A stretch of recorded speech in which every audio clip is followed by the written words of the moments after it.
Hi, this is Running for Hyrox, and it's a beginner's guide to those that are just starting out at Hyrox and just maybe starting running or trying to improve your running so that Hyrox feels easier, manageable, and doable.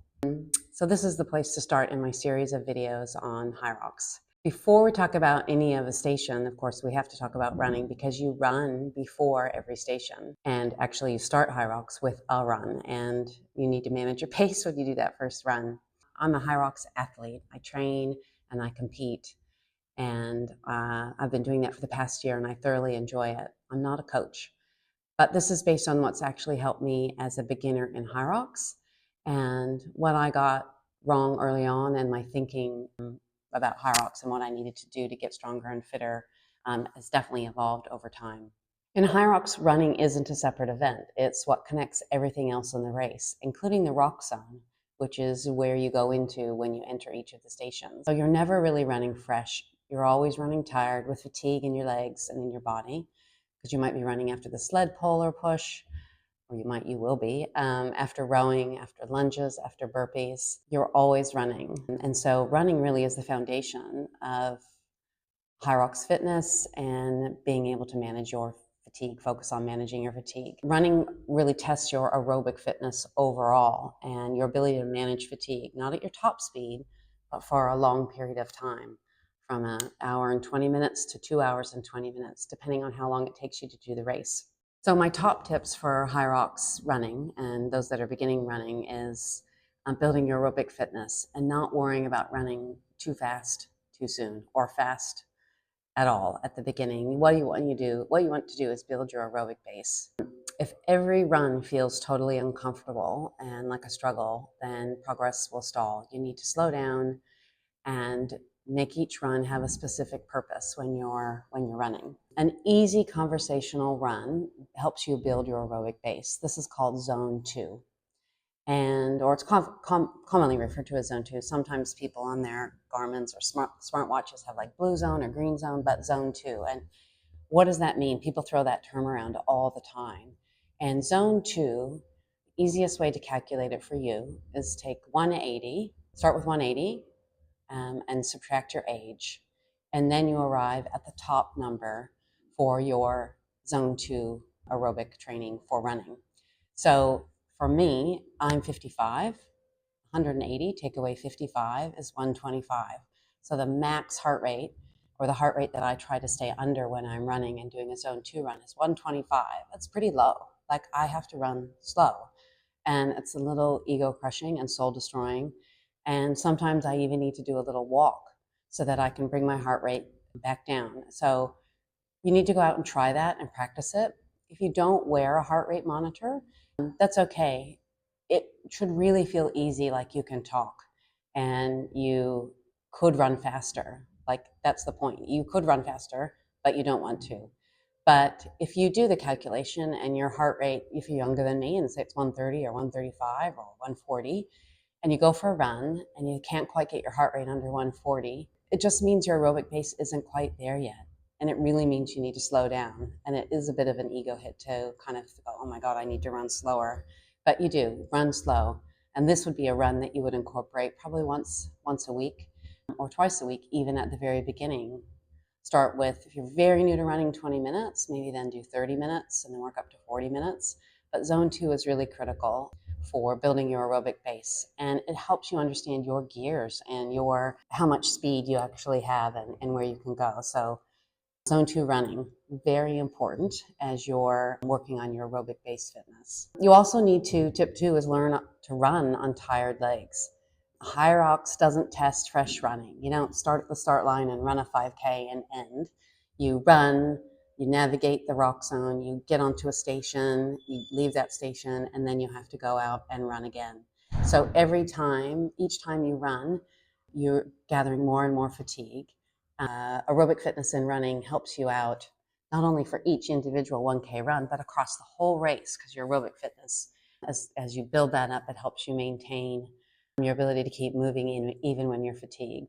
But you don't need long, brutal sessions to go out and practice your running for Hyrox. Don't go out and do week after week 8 times 1K runs and do half the station in between or something like that. I've never done that, ever. done a couple simulations when I'm getting close to a race, but even then, the running is generally only 500 meters. So learning to run on tired legs means incorporating some of your running into your WODs or your HIIT workouts that you do during the week. Let's say you have 2 workouts in the gym a week where you do sled push and some lunges and some wall balls, and you might have 3 movements, and at the 4th movement, or the 4th thing you do in a workout like that, would be to go run 200 meters or 400 meters. You just want to slowly build up, and then you come back in and you repeat the movements and you run again. Just builds your aerobic capacity. So you're folding and running in all sorts of different little places. You don't need to be running 40K a week. I don't. But you need to be mindful that you need to probably incorporate some running into your training that incorporates that you're running when you're fatigued. And the tip is that you need to run slower than you think. I think when you're out going and doing like aerobic capacity type runs. This is true for beginner runners. This is true for people maybe like me, who I've run throughout my life and done various types of running. And I would call myself a runner, but I'm not a 10K specialist or a marathon specialist, and I don't have years and years of a huge amount of volume in running. So when I started Hyrox again last year, I had to sort of build again, and I had to focus on doing some runs that were slow, a little bit quicker, and that worked on my aerobic capacity.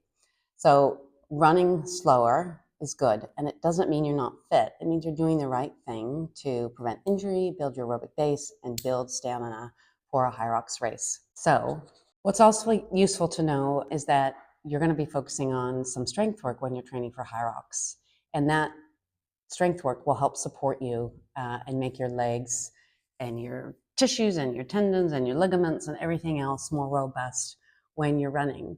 And I think the main lifts that can help you in this space are squats, Romanian deadlifts, step ups, calf raises.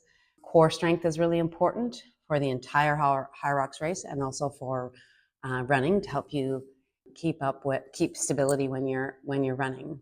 So I'm going to really quickly show you what some of these, what a squat looks like. Romanian deadlift. The step up can be up to any kind of box with weight or not, and then calf raises. So a squat is a really important movement.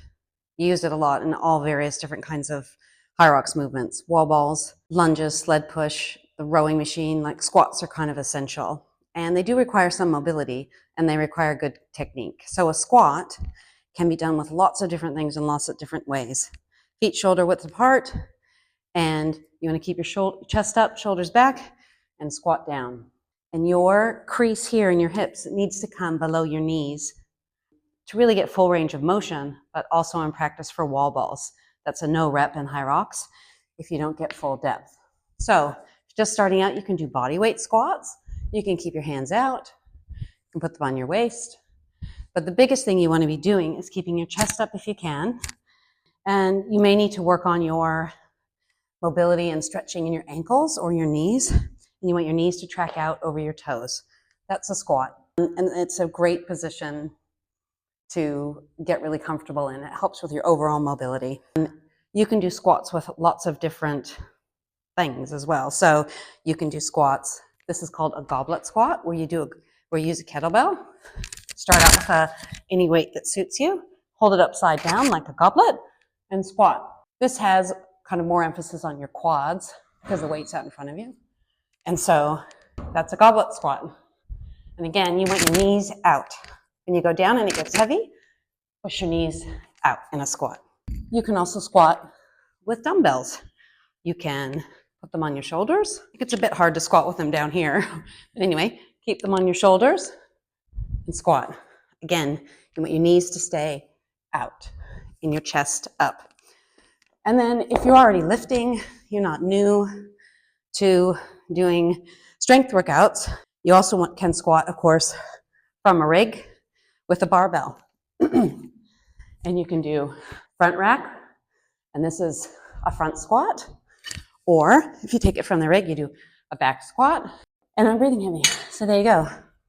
Those are the squats. Another exercise that's really good to do is Romanian deadlift, and that helps with your posterior chain. So a Romanian deadlift can be done with dumbbells. Again, start light, feet shoulder width apart. And instead of, if you've done a deadlift where you go all the way to the ground. You just go about halfway down your shins. And you want to be keeping your legs relatively straight, but you'll have a slight bend in your knee.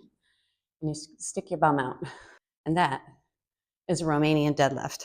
You can also do it with kettlebells, barbells. You can do Romanian deadlifts with just about anything. It's just that you're not going all the way to the ground. You're keeping your legs a little bit straighter and you're focusing on the posterior chain. Another good thing to do for running, which will have overall benefits to every station you do, is just step ups. Stepping up to a box, stepping down, you can alternate legs. You can do it with a weight, of course. Step down, be careful. And to make it harder and more challenging as you progress and get stronger, you can use a higher box. You can use heavier weights. You can also ditch the weights and do box jumps. Incorporating a box step-ups movement like that is a great way to train aerobic fitness and strength at the same time. And finally, I also mentioned calf raises. Calf raises you can either do on a plate or you can just do them on the ground to start. Balance yourself and do calf raises.